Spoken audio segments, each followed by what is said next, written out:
Conservative activist Charlie Kirk, a close ally of Donald Trump, was shot and killed during a speech at Utah Valley University.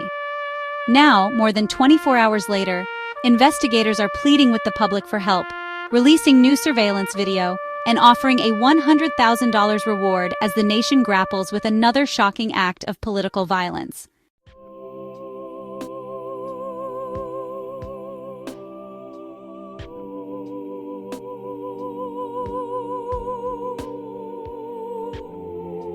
On Wednesday, September 11th, Kirk was speaking before thousands in Orem, Utah, when a single gunshot rang out.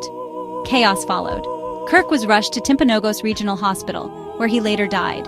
The suspect, described as wearing a hat, sunglasses, and a long-sleeve black shirt, was caught on camera fleeing across a rooftop before vanishing into a nearby neighborhood.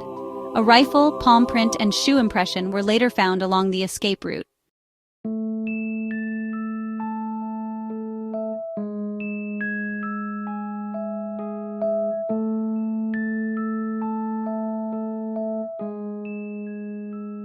The FBI has now released photos and video of a person of interest, but so far, no name, no confirmed motive, and no arrest. Authorities say they've received more than 7,000 tips in just 24 hours, but investigators admit they're struggling to connect the dots. That's why they're appealing directly to the public and offering a six-figure reward for information.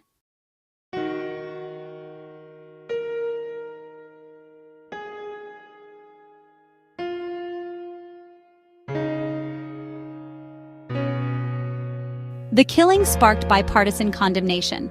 Republicans and Democrats alike denounced the rising tide of political violence in America. President Trump, who credits Kirk with helping deliver victory in 2024, vowed to pursue the shooter, and even suggested that organizations funding political violence would face consequences.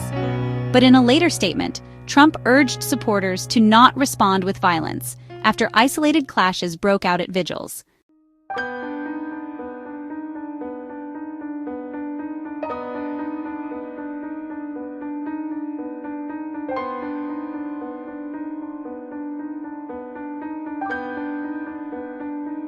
Kirk was a polarizing but influential figure. As co-founder of Turning Point USA, he mobilized young conservatives nationwide. Supporters credit him with shaping Trump's political machine and bringing thousands of young voters into the MAGA movement. His critics pointed to inflammatory rhetoric, comments about immigration and race that made him one of the most divisive voices on the right.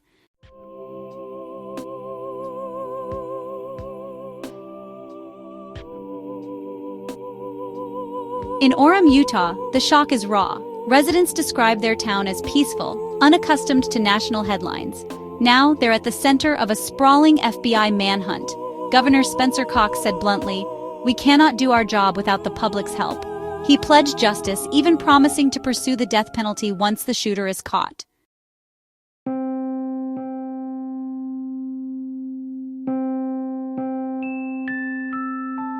Officials also warned about disinformation spreading online.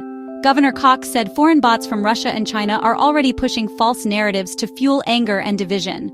It's a stark reminder that in moments of crisis, the information war can be just as dangerous as the violence itself.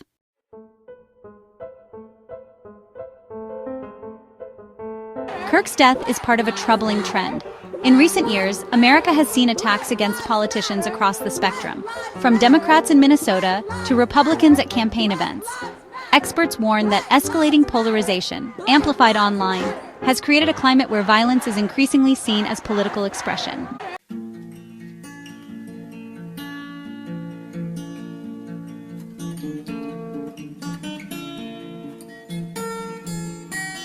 As Charlie Kirk's family grieves and his supporters mourn, the nation waits for answers. Who pulled the trigger? Why? And can this cycle of violence be stopped before it claims even more lives? If you have information, the FBI is urging the public to come forward. A $100,000 reward is on the table. For now, one of America's most polarizing activists is gone, and his death has left the country facing difficult questions about unity, division, and the future of our politics.